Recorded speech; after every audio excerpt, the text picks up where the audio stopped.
Dans La condition de l'homme moderne, Hannah Arendt soulignait avec une lucidité implacable les dérives d'un monde livré aux automatismes technologiques. Ce que nous faisons aujourd'hui avec l'aide des machines, c'est remplacer l'œuvre durable par la consommation instantanée. Cette mise en garde éclaire les dérives de notre modèle textile contemporain où la vitesse a remplacé le sens et l'abondance la valeur. Le sujet dont nous débattons aujourd'hui, la mode express, n'est pas seulement une question de vêtements ou de tendances passagères. Il interroge notre modèle de consommation, notre rapport au temps, à la matière, au travail et bien sûr à la nature. La présente proposition de loi vise à retrouver un équilibre. Elle oppose à la logique du jetable une éthique de la durabilité, à l'accumulation frénétique, un principe de responsabilité. Dans le secteur du textile, l'ambivalence de l'innovation technologique prend ainsi une forme aiguë. Le numérique peut servir la transition écologique, rapprocher le consommateur de l'artisan, prolonger la vie des objets.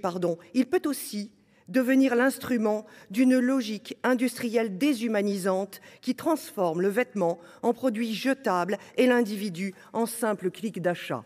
C'est cette tension dont nous devons désormais affronter lucidement à travers cette proposition de loi. Le secteur textile est à un moment charnière de son histoire. Il est traversé par deux dynamiques contraires. La première est celle de la transition vers un modèle circulaire, celle des acteurs, parfois de taille modeste, souvent discrets, qui repensent la manière de produire, de vendre, de réparer, de transmettre. J'ai d'ailleurs visité, dans le cadre de mes travaux préparatoires, une entreprise exemplaire qui met en relation, via une application, les consommateurs à des cordonniers, des couturiers. Le numérique y devient un vecteur de circularité et de lien social. La seconde est celle d'une industrialisation massive et dérégulée. La mode express, plus connue sous le nom anglais fast fashion, a poussé à son paroxysme la logique de surproduction et de consommation compulsive. Des plateformes diffusent chaque jour des milliers de références à bas prix dans une spirale de production aux coûts sociaux et environnementaux colossaux. Entre ces deux modèles, notre responsabilité politique est de choisir. Et le choix est clair. Nous devons encourager la mode durable et enrayer les mécanismes délétères de la mode express. Les dégâts de la mode express sont désormais bien documentés. D'un point de vue environnemental, le constat est accablant.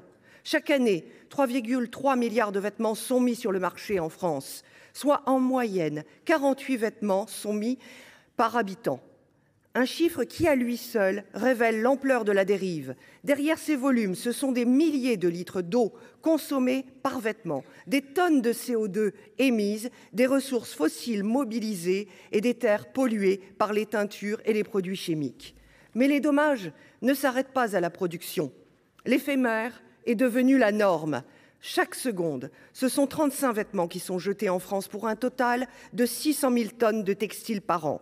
Ces déchets finissent le plus souvent incinérés ou envoyés à l'autre bout du monde où ils saturent des décharges à ciel ouvert, polluent les sols, les nappes phréatiques et dégradent la qualité de l'air.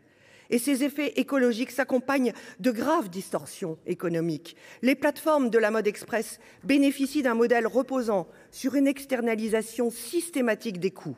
Elles contournent les obligations environnementales, échappent aux règles sociales les plus élémentaires et pratiquent des prix qui rendent la concurrence impossible pour nos entreprises locales.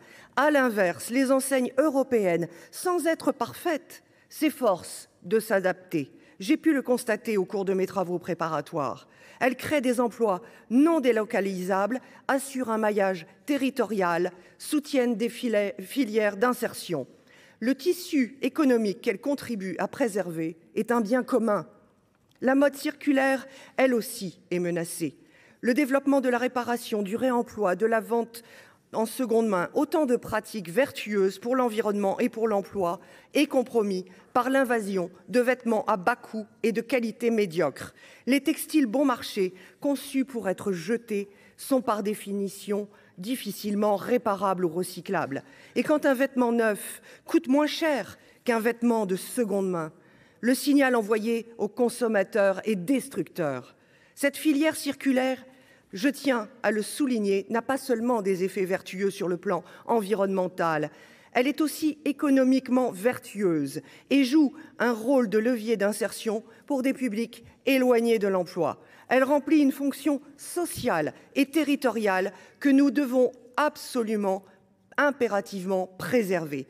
Au-delà de ces enjeux économiques et environnementaux, l'impact culturel de la mode express est déplorable. Elle promeut un rapport à l'objet marqué par l'instantanéité, l'accumulation et l'oubli, en nous habituant à consommer sans désir, à jeter sans remords, à remplacer sans fin. Cette logique délétère s'insinue dans les imaginaires, notamment des plus jeunes, à travers des campagnes publicitaires agressives et le recours massif aux influenceurs. C'est pourquoi il nous faut à présent encadrer cette dérive avec lucidité, mais sans démagogie. La proposition de loi que nous examinons propose des outils ciblés, proportionnés et juridiquement robustes. Certains ont tenté de discréditer ce texte en le présentant comme une mesure qui va à l'encontre des plus défavorisés. Il n'en est rien. Défendre la mode express au nom du pouvoir d'achat revient à défendre la malbouffe au nom de l'alimentation.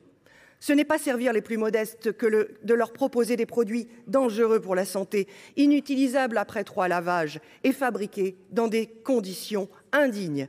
C'est au contraire faire preuve de mépris.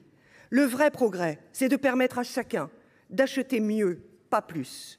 D'autres ont voulu faire croire que le Sénat aurait affaibli le texte en commission. Je le dis avec force, il n'y a eu aucune compromission, aucune pression. J'ai conduit mes travaux avec rigueur et méthode en entendant, comme c'est l'usage au Parlement, tous les acteurs concernés, des associations aux grandes enseignes, en passant par les plateformes elles-mêmes. Les amendements adoptés en commission poursuivent un double objectif: sécuriser le texte et surtout éviter que des entreprises françaises ou européennes soient incluses dans ce dispositif. L'article 1er introduit une définition claire de la mode express, fondée sur un seuil annuel de nouvelles références qui permettra d'identifier les entreprises dont le modèle repose structurellement sur la surproduction. Il impose à ces entreprises l'affichage d'un message de sensibilisation environnementale sur leur plateforme de vente et prend en compte la spécificité des places de marché, en prévoyant une comptabilisation des références adaptées qui différencie les réelles plateformes multimarques qui ne jouent qu'un rôle d'intermédiaire des producteurs adoptant le statut de place de marché par opportunisme juridique. L'article 2 prévoit une modulation de l'éco-contribution versée dans le cadre de la responsabilité élargie des producteurs. Celle-ci vise à financer la gestion des déchets. Le texte initial proposait de la moduler en fonction de l'affichage environnemental. Or, les auditions que j'ai menées ont révélé que cet indicateur nouveau et facultatif est loin de faire consensus dans la filière textile. La Commission a donc préféré une autre approche: moduler la contribution selon des critères de durabilité extrinsèques, c'est-à-dire fondés sur les pratiques commerciales, fréquence de renouvellement, incitation à l'achat massif, plutôt que sur la qualité intrinsèque du produit. Nous avons également introduit un article 3 bis qui encadre la publicité. Le texte de l'Assemblée nationale prévoyait une interdiction totale qui présentait un risque constitutionnel sérieux. Nous proposons une solution plus robuste juridiquement. D'une part, interdire la promotion des marques de mode express par les influenceurs, aujourd'hui relais majeur de ces pratiques, et d'autre part, imposer une information environnementale synthétique dans toute publicité relative à ces produits. Le texte ne résoudra pas tout. Il devra s'inscrire dans un mouvement plus large, notamment au niveau européen, et je salue à cet égard la proposition du gouvernement d'imposer dès 2026 des frais de gestion sur les petits colis expédiés vers l'Europe. Et j'ai conscience que les plateformes visées chercheront à contourner les règles, à modifier les moyens et à mobiliser des moyens juridiques importants pour en retarder l'application. Ce texte a une vertu essentielle: il pose un cadre, il envoie un signal clair, il trace une ligne entre ce que nous voulons encourager, la durabilité, la sobriété, l'emploi local, et ce que nous devons freiner, la frénésie, l'opacité, le jetable. Il appartient à chacun d'entre nous, en tant que législateur, de dire quelle société nous voulons bâtir. La mode express, c'est l'archétype d'un modèle que nous devons dépasser, parce que ce que nous portons sur notre dos ne doit pas peser sur les générations futures. Je vous remercie. Merci.